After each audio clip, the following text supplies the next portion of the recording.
सेवक सैन्य कठोर, सेवक सैन्य कठोर, हम 40 करोड़। कौन देख सकता कुभाव से घुल जा तुम्हारी ओर। करते तब जयगान, वीर हुए बलिदान, अंगारों पर चला तुम्हें ले सारा हिंदुस्तान। प्रताप की विभा कृषाण जा नमो नमो, नमो स्वतंत्र भारत की ध्वजा नमो नमो। मां सरस्वती के पवित्र प्रांगण में उपस्थित आदरणीय प्रबंधक महोदय जी, प्रधानाचार्य जी, आचार्यगण, अतिथिगण एवं मेरी प्रिय बहनों, आज हम सभी 75वें स्वतंत्रता दिवस मनाने के लिए यहाँ एकत्रित हुए हैं। 15 अगस्त 1947 का वह दिन जब भारत देश को ब्रिटिश शासन से आजादी मिली।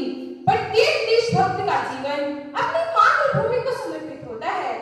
वे अपने जीवन का प्रत्येक सुख अपनी मातृभूमि पर न्यौछावर कर देते हैं। देशभक्तों के लिए उनकी देवी देवता उनकी मातृभूमि ही होते हैं। हम भगत सिंह, चंद्रशेखर आजाद, खुदीराम बोस जैसे वीरों के बलिदानों को कैसे भूल सकते हैं, जिन्होंने काफी कम उम्र में ही अपने देश के लिए अपनी जान गंवा दी। हम नेताजी और सरदार वल्लभ भाई पटेल जी के संघर्षों को कैसे अनदेखा कर सकते हैं।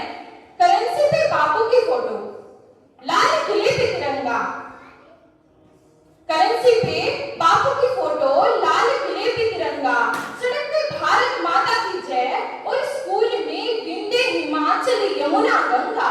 क्या सिर्फ इतनी सी आजादी काफी है? क्या सिर्फ इतनी सी आजादी के लिए वो जनाधारी कंपनी बाद में ब्रिटिश फौज से लड़ गया था और वो 23 साल का सरदार रंगे बसंती गाते गाते फांसी चढ़ गया था? क्या सिर्फ 1.5 गज के कपड़े के लिए नेताजी को हिटलर को आंख दिखाई थी? और क्या सिर्फ बापू ने नोटों पे छपने के लिए सीने में गोली खाई थी? नहीं, क्योंकि आजादी वो है जब पैरों को न छालों का डर है और न सच को सवालों का। आजादी वो है जब सपनों की दरकत न फलने से डरे और न ही टूटी हुई चप्पलों को डिजाइनर जूते के साथ चलने से। आजादी वो है जब झुके हुए सिरों का मुकद्दर बदल जाए और झोपड़ों के दिलों से हवेलियों का डर निकल जाए। आजादी वो है जब हौसले की चिड़िया बादलों का पिंजरा तोड़ दे और क ख ग ABC से डर ना छोड़ दे। आजादी वो है जब अमन के गीत गाते गाते गले से लहू न निकल आए और अमरूदों के मौसम में बारूदों की बू न आए। बेखौफ जीना हमारा हक है और ये हक बुनियादी है। घबराओ मत, अगले मोड़ पर बस थोड़ा सा आगे आजादी है। चिंगारी आजादी की सुलगी, चिंगारी आजादी की सुलगी मेरे जश्न में है। इनकलाब की ज्वालाएं लिपटी मेरे बदन में है। मौत जहां जन्नत हो, मौत जहां जन्नत हो, ये बात मेरे बदन में है। कुर्बानी का जज्बा, कुर्बानी का जज्बा जिंदा मेरे कफन में है, जिंदा मेरे कफन में है। स्वतंत्रता के बाद हमारे भारत देश विज्ञान, प्रौद्योगिकी, खेल जैसे अनेक क्षेत्रों में उन्नति कर रहा है।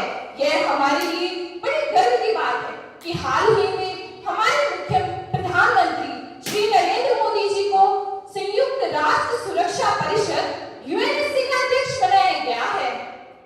हमारे धर्म और संस्कृति कितनी भी श्रेष्ठ क्यों न हो, परंतु जब तक उनकी रक्षा के लिए हमारे पास आवश्यक शक्ति नहीं होगी, उनका कुछ भी महत्व नहीं है।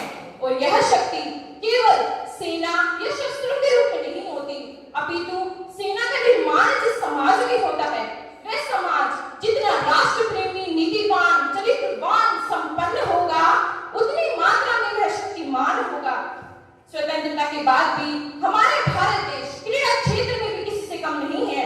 हाल ही में टोक्यो में हुए ओलंपिक में भारतीय खिलाड़ियों का शानदार प्रदर्शन रहा, जिसमें भाला फेंक खिलाड़ी